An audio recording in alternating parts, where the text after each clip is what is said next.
Hey everyone, I thought I'd have a quick chat about capillaries and strength of capillaries and blood clots and that sort of thing as just a bit of a topic for no particular reason here on this planet of ours at this moment in time.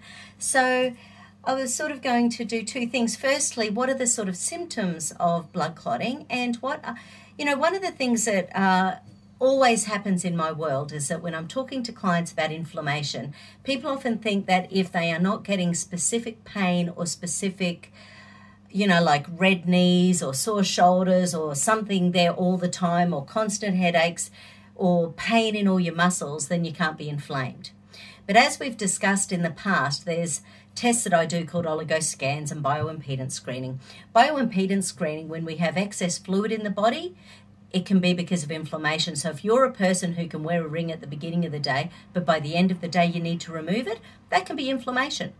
If you're the type of person who throughout the day, you drive to work in the morning, you can see, in the rearview mirror, you hop in the afternoon, you have to adjust your mirror, you've actually shortened through the day, and that can put inflammation on your spine. So these things happen every day, and inflammation is just one of the parts of life if we're not doing, from a naturopathic perspective, looking at the world, looking at your stress, looking at your diet, looking at your fluid intake, looking at your toxin intake, and how your body is detoxing. And if you're doing all of that, in a magic world, we should be okay. But of course, there's all sorts of external influences we don't have any power over. However, so fluid can be a real sign of capillary and inflammation, as can things like excess bleeding. You can end up with pain sort of in areas in your body, and it can sort of come and go. That's the thing about the capillaries. Once they're weakened, you might get a pain here one day, here the next day, here the next day, leg the next day, groin the next day, behind your in your spine the next day. And of course that drives doctors nuts. They love a symptom to be the same, so they can go, let's do an ultrasound, let's do a scan, let's do this, let's do that, so they can target all their energy into one spot. But unfortunately for them, the body is a whole unique thing, and basically we need to sort of help with the whole kit and caboodle. So if your capillaries are weak in one area, say your heart, they will be weak everywhere throughout the body because it's the same nutrients. So for example, one of the things that I often do with people with capillary damage, especially things, delightful topic, but things like hemorrhoids. So hemorrhoids is a classic, varicose veins are a classic, they're classic silica calcium fluoride deficiencies. And one of the other things that you can see for a silica calcium fluoride deficient, obviously I've just had my nails done this morning, but if you look at your nails and you've got little ridges lengthways on the nails, that is a bit of a silica deficiency. And sometimes they're on one finger, sometimes they're on all the fingers. The other thing that can happen is if they flake and crack easily, that's a calcium deficiency. So basically the combination of those can be silica calcium fluoride, which are both minerals, and that's a really good strengthener for the capillaries and for the connective tissue. So that's something that I use a lot when it comes to these sort of things. You can get them in lots of forms. So, and then there's herbs that are high in silica, things like horse chestnut, horsetail, willow bark. They're all nice and high in those minerals as well. So sometimes when I'm doing up herbal combinations, I'll have those sort of things. You can get them in combinations here in Australia, at least. You can get like horse chestnut or horsetail combinations. They usually say for the hair, because everyone's vain about their hair. So if it says that it's going to strengthen your hair and make it stronger, think about what it's doing elsewhere in your body. So there's a few other little symptoms. I was just writing down a few things. Oh yeah, so things like blood in your urine, nosebleeds, menstrual bleeding out of context, when it really shouldn't be there. These are all things where it could be the capillaries that are being damaged.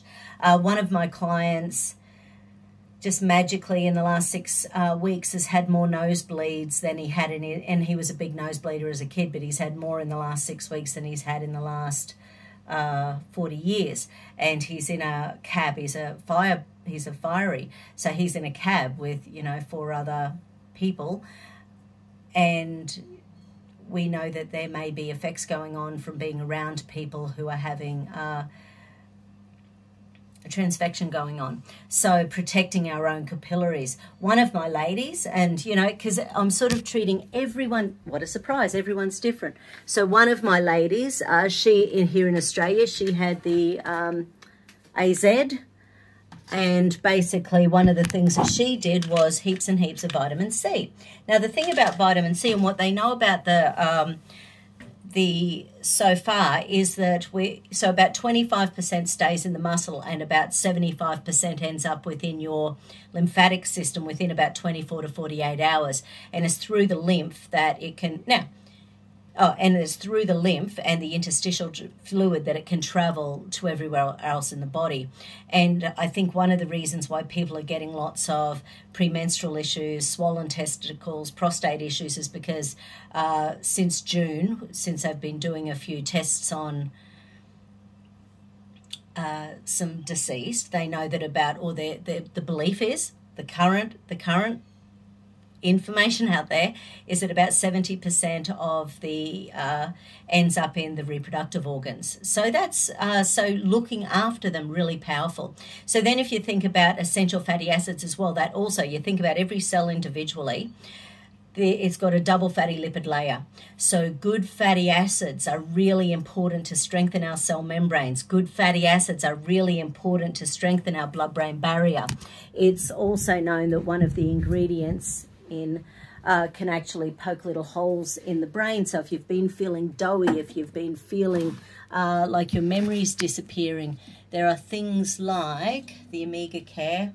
So basically essential fatty acids like DHA, really important for the brain. EPA is anti-inflammatory. So when you look at a fish oil capsule, there's EPA and DHA. EPA is eicosapentaenoic acid. DHA is docohexa blah blah blah panoic acid.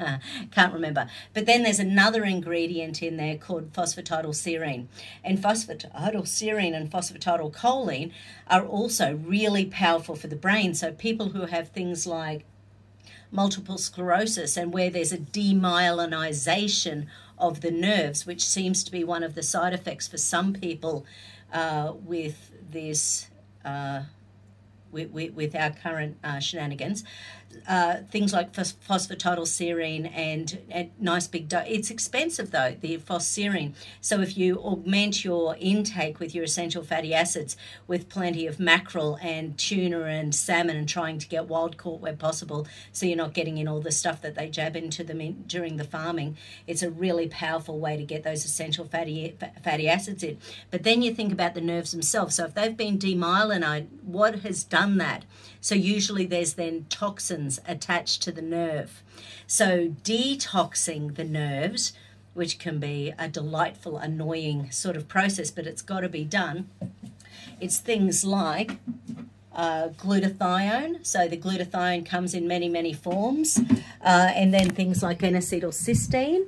So N-acetylcysteine also comes in many, many forms, and these are the sort of things that really help to boost your immunity. They help the jibby-jab to work better for you. You want it to work as well as you can if you've chosen to do it. So the glutathione and N-acetylcysteine are both really good detox agents, as is vitamin C. So getting in, and of course, then because there's the potential for the magnetofaction in the body, something to help to draw out the heavy metals. So something like zeolite, or things like bentonite clay, or, you know, apple cider vinegar in baths, washing soda in baths, Epsom salts in baths, having baths or infrared saunas, and helping your body to detox these substances and get them out. And no one knows how long we need to do this detox for. And because we're 6 months behind the rest of the world here in Australia with our rollout, even though, gosh, on the weekend I think we hit 90% having the first, which just blew my mind. But anyway, mainly because it's experimental. You know, like it's all very well and good having a yellow fever when you're going down to South America, which I had to have. So I'm sure you've all heard that story. But it's one of those things. We don't know. No one knows. No one knows the long-term effects of this. This is the first time it's been used on the planet. So all we can do, and this is what I'm trying to do, is listen to as many doctors as I can, and people who are getting people back well after the side effects. And I've mentioned it before, there's actually a test that you can do that tests for microcapillary blood clotting, and it's called a D-dimer test. And a D-dimer test is an old-fashioned blood test that checks the amount of microcapillary blood clotting. So it's a great test to go have done. And at the same time, if you're checking with your doctor, check your levels of vitamin D. You want it up to at least 100. Vitamin A, and zinc, and C. If you get those done and you know your blood levels, and iodine also helps to pull out toxins. That's why they give it after things like radiation spills and that sort of thing. So iodine also helps to pull things out of your body that we don't want. So that's just a little bit of stuff on blood clotting, and hopefully that's helpful to someone out there, or someone you know. I was at the getting my nails done, and the chickie babe, she's funnily enough, she's considered essential worker, and we had a big old chat because she's there doing my nails, and we're like this far apart, and she's had 2 lots. And no problem whatsoever, which is fantastic. That is my wish and prayer for everyone. Please do well, please do well, please do well. Just not my jam. But she started telling me once she sort of, she firstly started talking about the numbers down in Victoria, and I said, oh, well, who knows what's really going on, because they actually said on the news on Friday that they're counting anyone who misses work, regardless of testing, as a COVID tick. So what is that if it's not manipulation of the numbers? There's got to be more mental health issues down there than ever before. People should be entitled to days off work. I think last week they were up to 430 days lockdown in the last 2 years. They're the most locked down place on earth. So there's so much mental health issues, so many suicides, so many... Okay, so let's talk about that just for a sec, since my guy's not here yet, so I've got another minute. Actually, I'll pause and continue. But basically, so with blood clotting, it really is about getting the blood flowing. You've got to clean the capillaries, clean the nerves, and then replace what you need to do. So replace it with nutrients, replace it with herbs. If you don't pull out the toxins with something like glutathione, zeolite, Nacetylcysteine, vitamin C, and there's many, many things. And your zincs. Zinc helps over 500 enzyme reactions in the liver. Zinc's involved in every single immune function. Vitamin D is involved in every single immune function. So it's nothing to go get those things checked in your blood work. See how they're doing. Do it every year while all these shenanigans are going on. Make sure it's up and running. We need to keep our immune systems firing, moving forwards. Okay, I'll come back to mental health in just a sec. By the way, love you. Bye.